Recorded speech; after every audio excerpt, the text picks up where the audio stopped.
Welcome to Carl DeGregorio's Death Session 33. All right. This, in many ways, each week is a swan dive, if you will,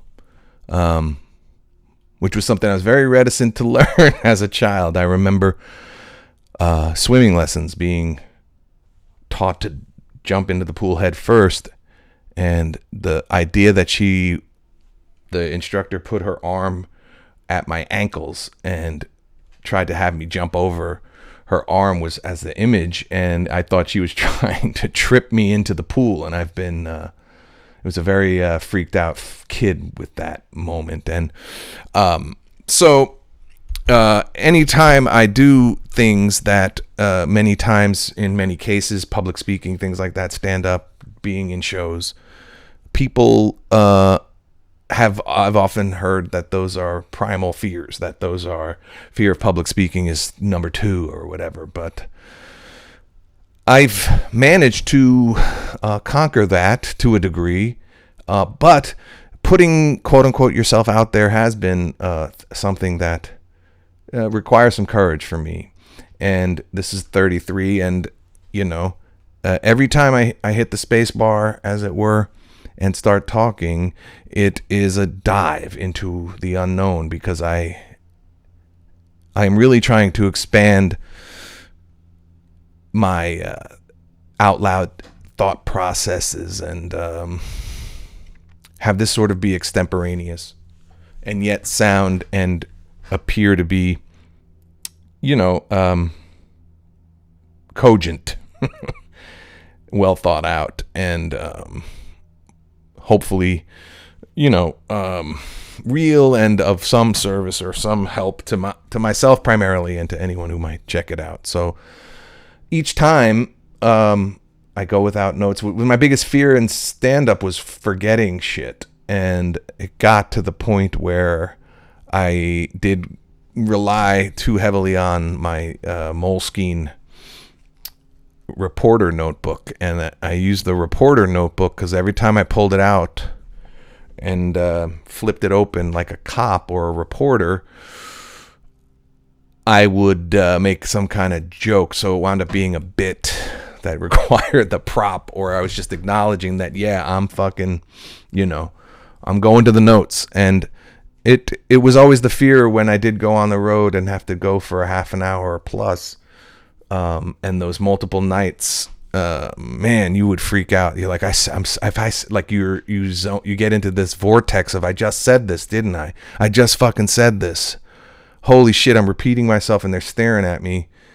And then you don't know where to go after, and then you start to panic, and you dry up right quick, and then you start grasping for air, meaning you start doing the bits that come to mind, and they're out of order, and then you've already done your closer, and then you're begging for the light, and those things were really unsettling. And so over the last I guess I've been doing this close to more than 6 months, but over the time that I've been doing this, I've expanded your sort of range. I'm going over the half hour mark, not by design or by intention, but just I'm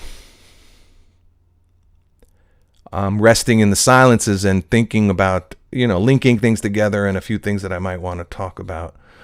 Occasionally I do have a thought and something written down to start this thing with, and today I don't, and I'm trying to adhere to the sanctity of the appointment with myself that I've kept, and the deal that I'm trying to make with myself. And I talk about in my show that many of my endeavors have been efforts to not let myself down, and I guess that's the honest truth that many of us have to face in our own ways, or try to avoid in our own ways, is, have you exhausted every option to get this thing that you say you want? Have you exhausted every option to be sure that the thing you think you want is the thing you want? And how much of your identity and ego is tied up into achievement or achieving that thing that may be a misinterpretation. You don't know. And it's exhausting all the options to then face yourself and know, could you walk away if you knew you did everything you could? And things like that. So that's, kind of what I'm dealing with, but I want to frame this in a positive way because, and I don't know if I need to go public with the pursuit just yet, but let's just put it this way. I have like an achy tooth in my mind that there is a project that I read about that I need to be involved with, and I'm going to do everything I can, and it may not come to pass, but I'm going to pursue it in that grand old Hollywood way of these days you can do the door knock digitally, and you can I used to not be the kind of guy who would crash auditions, and then you hear famous stories about this is the kind of confidence you have to have. F. Murray Abraham didn't have an equity card, didn't have an audition, didn't have an appointment, and went and sat in the lobby all fucking day to get an audition, and he hustled it and worked it and persisted in it and did every pushy thing he could do to be the last guy of the effing day.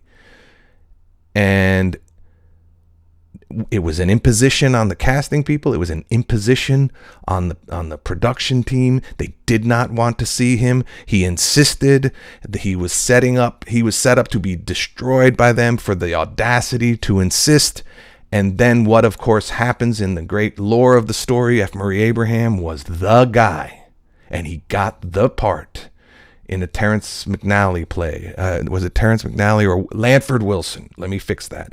It was a Lanford Wilson play. I can't remember which one, if it was Bomb and Gilead or he had some amazing plays. Lanford Wilson's one of my favorites, burn this, but this was before that in the 70s, I would think. And so having that feeling in your gut to know that I'm going to risk, you're going to risk banishment, essentially, humiliation for sure. And yet, how is he the guy? Now, what part of the equation was his persistence and pushiness and audacity, and what part of it was he was right? It's had to have been minimally in equal order. But what I'm saying is I've always been the polite guy and the guy who wasn't going to be pushy, and always the guy who was hoping against hope that, earnestness would be a calling card, but it never is a calling card. Except maybe in polite society where all things are equal, and but when it's out there in the world, audacity is part of what must be there. And I guess my reluctance to dive in was maybe not that I didn't understand what was happening, or it's a brutal metaphor that I had fear to dive in the pool, and it's something that I've been working on ever since. And so with this thing I saw in the trades, this show that I really think I'm right for, that has a very primal connection for me, and it's not grand, it's crime related, it's a side of society I never really I have peripheral vision on. We've all fantasized about the mob culture and cops and robbers, and it's in that vein of things, and it's not the Shakespeare that I studied at Carnegie Mellon, but it's this thing I want to offer my services to, and I am doing everything behind the scenes. I've called 2 friends in New York, I've called a friend in Boston. I'm trying to go through finding the author if he's attached as a consultant. I am trying to find the casting director. There's an email, but I don't want to shoot my shot and have it be erroneous. And what I'm doing is I've been reading a book of the source material, and I'm concocting out of transcripts that he used to the dialogue and the thing. I've mapped out a scene, and I'm going to shoot a self-tape as if I were asked to audition. And I'm going to then, by hook or by crook, get it in front of somebody until I've exhausted all options, and until I've not let myself down and say, what could I have done? I tried. I'd love for the result to be, I tell you this story 6 months from now from set. And, I don't think that's out of the realm of possibility. But right now it's really at the germ stage, and it's the follow through and the not letting myself down that's going to even give me a chance. But the audacity, here's the truth. It's taken me all the years it's taken me to feel so good about what I do, who I am, that I can be like F. Murray Abraham was that day when he insisted he be seen. Now I am insisting, and I think I can deliver, and what the fuck else am I going to do? And what else could happen to me? How many, you know what I mean? So I'm excited. And I think in certain ways, as long as it's not so crass as to, sneak in by casket or, ask at the urinal, there are certain proper channels. But if at a certain point your sheer determination, persistence, and audacity, by your gatekeepers, your CEO types, has to be admired. Many times it's folklore, but in this case, I'm going to do my best to try to get this audition or get this self-tape viewed. And the beauty of it is, it's all it needs to be is a link in an email, and that's all it needs to be. So that's the project this week, or the last 2 weeks. I've got a friend who's going to come over. We're going to shoot this thing. I'm going to get the outfit right. I'm going to do it. I'm learning lines that I've concocted to make this scene work, to offer my services for something that's probably in pre-production and not even, maybe even pre-green light. I don't know. But I can't let it go again. There's been so many times where things have come and gone, and it's just like, man, how was I not in the running for that? But we can change that and try to make our own opportunities. Also, the idea of that's the cliche of all cliches, that comparison is the thief of joy. And that is true. And oftentimes I notice that I'm not even comparing myself to other people, but I'm comparing myself to the way it looked through my birth order, meaning the baby of the family. And obviously this stuff is,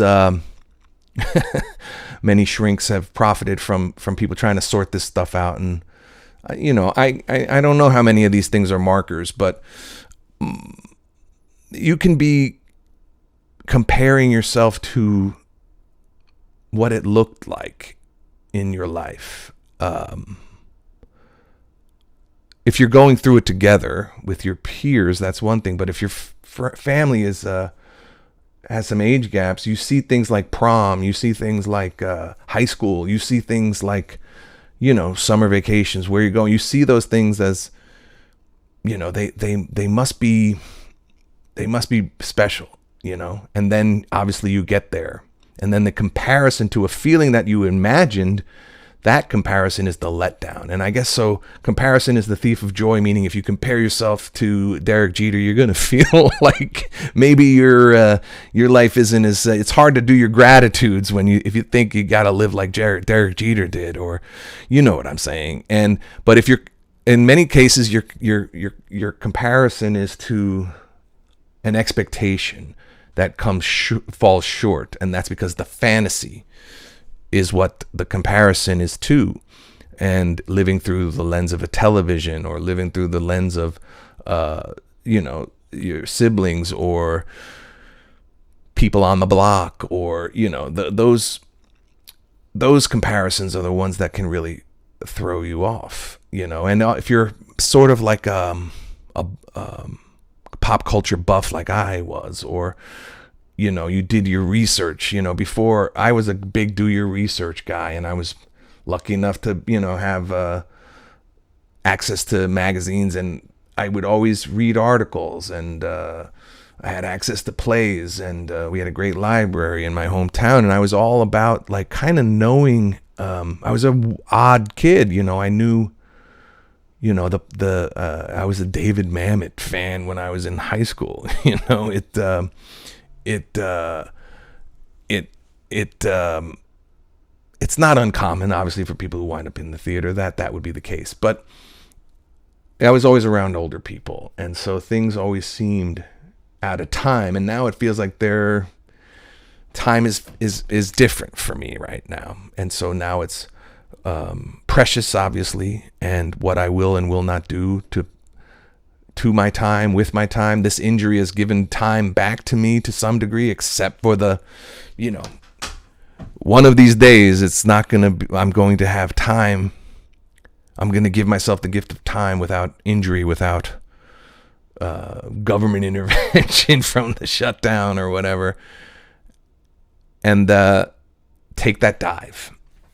And so every day, every time we sit together here and talk, it's a dive of whether I can tie a thought together, make this add up to some kind of fleshed out progress report, or some kind of epiphany that sometimes, maybe, I don't think it's happened yet, but sometimes you can have a connection happen in real time while you're talking out loud. And also, if you're kind of I'm writing out loud, and so if I were, typing, I'd be behind the 8 ball because of my typing skills, and I'd be behind the 8 ball as far as thinking and speaking, and we're all behind. I thought the word before I could say the word with the muscles and stuff like that. So in that weird gap of reflex, where is the thought and how pure is it? And I guess with the arts, it's somehow trying to alleviate that gap of between reflex and what your ability to react or type or say or think or smile or, And so the craft is to then be so sort of well developed in your chosen forms that you are instinctual, and that it's happening almost as quick as soon as you can access it, as how you're communicating and channeling and speaking. And so, for example, today the cliche and the use of diving into the pool, but then relating it back to when I learned how to swim, that I was reluctant to dive in, and that reluctance is what has been the thing, the cross that I bear personally, to dive in and to do things and to make changes and to assert for myself, or be insane enough and confident enough to crash an audition like F. Murray Abraham. And it wound up working out, and so all those guys sitting there with the good agent and a scarf, and all the guys who just got out of drama school, and all those guys who were looking down at this guy, you don't even have an appointment, you don't even have an agent, they're doing all that shit in the waiting room, and that dude who's going to wait till the end without the equity card, without the appointment, being a squeaky wheel, got the goddamn part.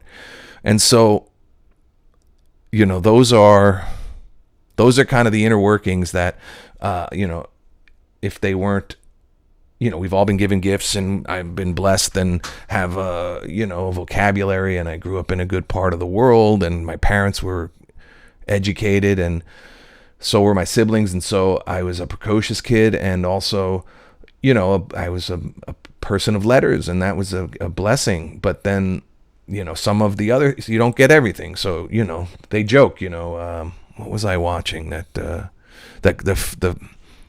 the axiom of God doesn't give with two hands. You got beauty and brains, that's always, that's rare. And so I was given a lot of intellectual abilities, but maybe some of my emotions needed to be developed. And that's probably what drew me to acting in the first place, was an emotional field for an emotionally shut down person, or someone who was reluctant to dive in. What's the scariest thing? If the scariest thing is to perform in front of people, to do stand-up, I did all of those, and I did them without, I can't say I did them without reluctance, but the self-con, and then the con job to the people watching was that I didn't give a fuck, right? That was always the thing. And where I grew up is like, if you were crazy, if you were fucking nuts, if you were fucking Carl's crazy, like he'll do anything. I'll get up and I'll start singing. I'll get up and, raise my hand to ask an insane question. those things were ways to, settle my nerves. And also those were the things that I had to tackle. I've even people, when I say to people I'm shy, or certainly was shy, they can't see it because I am an outgoing person, but the mechanisms inside, before I was in a committed relationship and before the internet dating, it was old school. Hey, how are you? Can I get your number? Before cell phones, there were phones. If you were lucky and you asked the girl for her number back in my day, you were praying she had her own phone in her room, because then you wouldn't have to get through the gauntlet of a parent, and that's insane amount of pressure just to say hi to somebody. And that's the stuff we had to do all the time. And I think that's a little resilience is taken out of the equation when you leave those things to the individual cell phone, the individual phone number, the ability to text somebody or DM somebody without, the worst you get is ghosted, right? But if you got ghosted in my day, it was a cruel thing, because that they had to deny you in person. You know what I'm saying? So, but all those build-ups that to get off the diving board, if you will, those were where I knew I had to develop some kind of strategies, because it was overwhelming. And so if you're talking about in the dating pool, which I've also likened the casting and acting pool, that the casting director has to fall in love with you, and so, or an agent has to fall in love with you, or at very least it has to be, you need to get the second date, you need to get the third date. And so everything is this idea of being your winningest self. And if you were at all less than your best, emotionally, it was gonna go short. And if you needed it too bad, it was gonna fall short. And so I guess for a time, being a successful dater, was, for me, although it didn't lead to, direct success in acting, but being a successful dater, that cold call to a woman, an opening line, saying something bold, all those opening gambits, all that stuff, maybe was good training to, maybe apply in a professional sense. But if it's just on the story I'm telling about, if you thought I was outgoing, literally what was going in my mind, and I've explained this to people before, if I saw somebody, a woman I wanted to approach, and maybe this is universal, I don't know, I probably didn't share this with my buddies because I was always competitive, and wanted to have it figured out. That was the biggest thing. You like that guttural, sorry to breathe and have a glottal stop or a vocal fry there for you. But the biggest indicator that you were full of shit was that you swore you knew it up and down, right? Before you could, that lack of vulnerability is clownish, and it's why you can give some credence to the idea of commedia dell'arte, which is that there are stock characters, that almost every sort of El Capitan was this bully, boisterous, he was this bully, bolsterous, officious guy of authority, but who was a coward when it came down to it. And he had a mask I don't know how many there are. I think there's, 14, 15, up to 20 maybe, or just under 20, I think. And Pantalone is like a creepy, lecherous dude. And it's like these archetypes are enough to pretty much figure out a way into at least the physicality of your character, and some of the, subtler characterizations are modern developments, I would think. But that stuff is very helpful. But Woody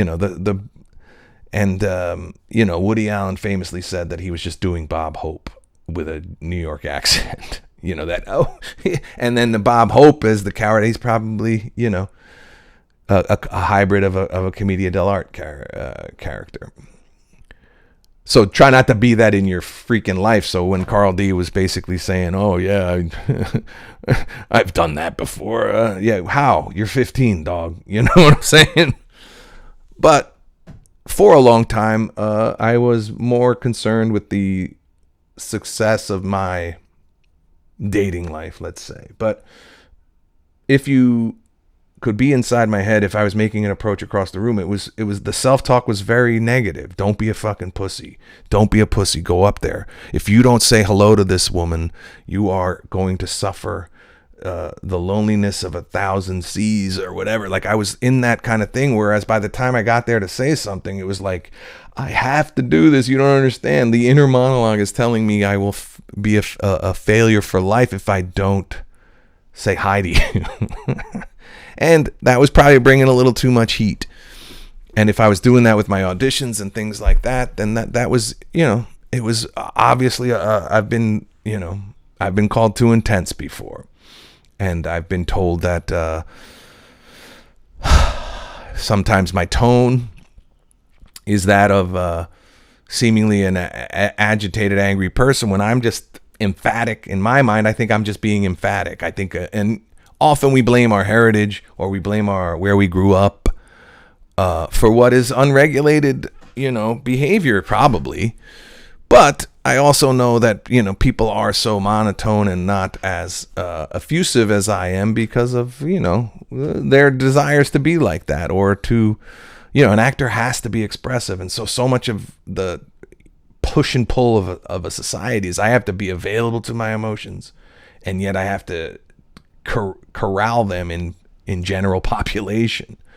And you get rewarded for losing your fucking cool. James Gandolfini is rewarded with Emmys, rest in peace, for these insane outbursts, these lack of composure, lack of ability to control a murderous rage.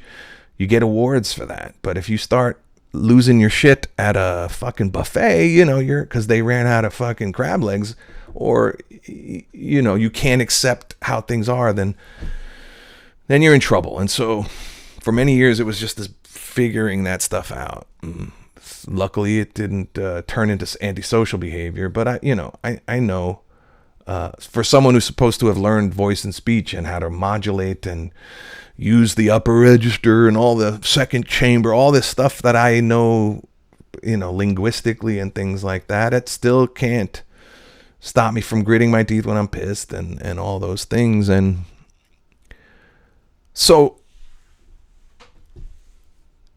all this to say that some of this aggression and some of this certitude or willingness to part with balance is now where I am trying to channel into accomplishing some things, which is single-mindedness and staying the course, and keeping certain things out of my sphere, because there's a fine line also between intolerance and mental health. There's a fine line between compassion and self-regard, or compassion and taking too much on, or compassion and codependency. There's fine lines there. And I guess as long as you try to lead with love and mean no harm, but you have to do things a certain way or live a certain way, then I am finally starting to put those pieces together for where my tolerances are, where my resiliences ebb and flow, i.e. if you're tired, your resilience is down. If you're thirsty, all that stuff.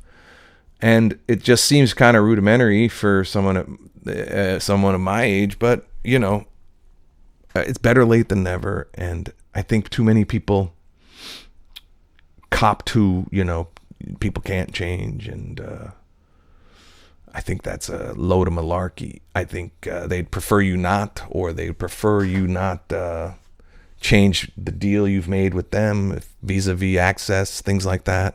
And so they're going to project that it's hard to change, or people really don't change. And what if that kernel of you is good? What if there's a nature inside you, that little glowing ember that you brought here, that is special to you, that your serial number was a joyful serial number, that your setting wasn't neurotic, your setting wasn't angry or competitive, or and it was everything else. That pile, your first slammed door, your first mommy yelling at dad, whatever the heck it was, the world, the sound of a fucking truck horn, anything that would sort of kill that little ember. So, and people can't change, and maybe it's not that you're trying to change who you are, which is people say you can't change because they don't want you to change, or they don't want to change what they get out of you being the way, quote unquote, you are. But what if you're trying to get back to a true self, a more authentic self, to that glowing ember in your chest, the ET heart throbbing person that you were born to be? What if it's not a journey to change, but it's a journey to get home, to square one, to your true thing? And for me, I think it's been those moments of art, exalted moments on stage, exalted moments in an audition, in an acting class, in reading a book, in seeing a song. Those were reminders why the arts, are an attempt to get back to that, to be the person you, quote unquote, were born to be. And so neurotic thinking, or trying to be polite, or I don't know a damn thing else about F. Murray Abraham other than he was Salieri and won an Oscar, and maybe didn't have a career he thought. But like the idea that if he got the job and he was the right guy, then was he being a bull in a china shop, or was he right? And if you think you're right about something, then it has to be worth fighting for. And if it's pushy, there's worse things you could be, I suppose. And it's still incumbent on the person you are being pushy with to repel you. And so, again, going back to why I'm trying to practice not saying shitty things about myself out loud. I'm also going to not, why would I stop pursuit short of where someone's saying too far? Now that sounds a little creepy, but you got to dive in. And I will debate moving forward if I'm going to put this out there, that like we could start a conspiracy to help me make this thing come true. Hopefully I'll have some progress reports on sending emails and shooting this. And in the meantime, I'm thrilled with the way I've dug this scene out of a book, and I've added my own spin on it and added a couple lines, and basically written a scene that I think can be a good self-tape and a good scene. So, that's worth it to me, and I'm going to set up my stuff and have a good time acting with my friend, and that'll be worth it. But we're after more, and the sin would be to not try to get it out there, because then I'm stopping short of breaking the tape, as they say, or running through the base. I love the sports analogies. Running through the base, following through. You break the tape, you follow through with the forehand. So many things are about the follow through and not pulling up short.